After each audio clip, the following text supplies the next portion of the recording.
নামাজের আসল রহস্য কি? কেন আল্লাহ আমাদের নামাজে রুকু এবং সিজদা করার নির্দেশ দিয়েছেন? সূরা হাজর ৭৭ নম্বর আয়াতে আল্লাহ আমাদের নির্দেশ দিয়েছেন, তোমরা রুকু করো, সেজদা করো, তোমাদের পালনকর্তার ইবাদত করো এবং সৎ কাজ করো।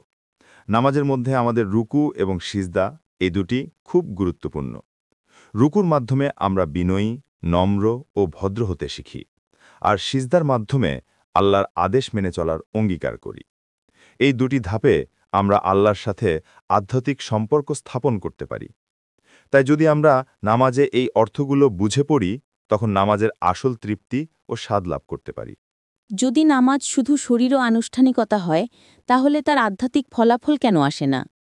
নামাজ যদি শুধু এক ধরনের শারীরিক আচার হয়, তবে তার আধ্যাত্মিক তৃপ্তি পাওয়া সম্ভব নয়। কারণ নামাজের প্রতিটি অঙ্গ ভিন্ন ভিন্ন আধ্যাত্মিক শিক্ষার অংশ। আমরা যদি নামাজে দাঁড়িয়ে আল্লাহর কাছে শুধু দোয়া করি, কিন্তু তার আধ্যাত্মিক শিক্ষাগুলো না বুঝি, তাহলে আমাদের মানসিক শান্তি বা আধ্যাত্মিক তৃপ্তি পাওয়া সম্ভব নয়।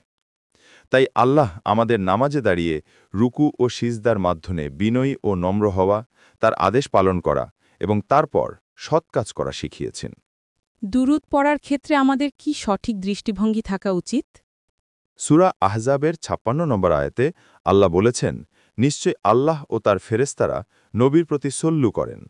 তোমরা, ওহে মুমিনগণ, নবীর প্রতি দুরূদ পাঠ করো। এখানে আল্লাহ নিজেই নবীকে সল্লু করেন, তার ফেরেশতারাও সল্লু করেন, এবং তারপর আমাদেরকে নির্দেশ দিয়েছেন নবীর প্রতি দুরূদ পাঠ করতে। যদি আমরা নবীর প্রতি দুরূদ পড়ি, আমাদের এই আচরণ যেন আন্তরিক হয়, শুধুমাত্র বাহ্যিকভাবে নয়। দুরূদ পাঠে আল্লাহ ও তার রসূলের প্রতি সম্মান ও ভালোবাসা প্রতিফলিত হয়। নামাজে যদি আমরা আল্লাহকে সবকিছু বুঝে প্রার্থনা না করি, তবে আমাদের মনের সঙ্গে সঠিক সংযোগ কেন হবে না? যখন আমরা নামাজ পড়ি, যদি আমরা আল্লাহকে আমাদের চাহিদা ও আকাঙ্ক্ষা বোঝাতে পারি, তবে তা আমাদের মানসিক শান্তি ও আধ্যাত্মিক পরিতৃপ্তি এনে দেয়। যেমন নামাজে আল্লাহকে হাজির নাজির জেনে তাকে মনে মনে অনুভব করা এবং তার কাছে দোয়া করা প্রার্থনার মাধ্যমে। যদি আমরা এসব করতে পারি, তবে আমাদের নামাজের প্রতি আন্তরিকতা ও অনুভূতি বাড়বে এবং আল্লাহর সাথে এক সার্থক সম্পর্ক তৈরি হবে। আপনি যখন আল্লাহর কাছে আপনার পরিবারের জন্য দোয়া করেন, তাহলে কি আপনি শুধু নিজের প্রয়োজনে এবং সুখের জন্য দোয়া করতে পারবেন? আপনার পরিবার ও প্রিয়জনদের জন্য দোয়া করা একজন মুসলিমের দায়িত্ব। তবে মনে রাখতে হবে যে এই দোয়া বা সুপারিশ করার সময় আমাদের উদ্দেশ্য শুদ্ধ হওয়া উচিত।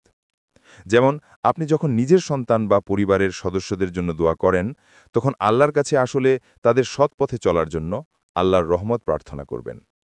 যে রাস্তায় সঠিক পথ এবং জান্নাতের দিক নির্দেশনা রয়েছে, সেই রাস্তায় তাদেরকে রাখতে আল্লাহর কাছে সাহায্য চাইতে হবে। আমরা যখন আল্লাহর কাছে দোয়া করি, তখন তার কাছ থেকে চাওয়া কি শর্তযুক্ত? হ্যাঁ, যখন আমরা আল্লাহর কাছে দোয়া করি, তখন আমাদের মনে রাখতে হবে যে দোয়া করতে গিয়ে যেন আমরা আল্লাহর আদেশ নিষেধ মেনে চলি।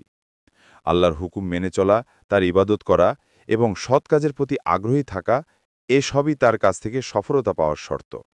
আর সবশেষে আমাদের উচিত আল্লাহর রহমত এবং ক্ষমা কামনা করা, কারণ আমাদের অন্তরে যে পাপ এবং ভুল রয়েছে তা শুধুমাত্র আল্লাহই ক্ষমা করতে পারেন। এই দীর্ঘ আলোচনার মূল শিক্ষা কি?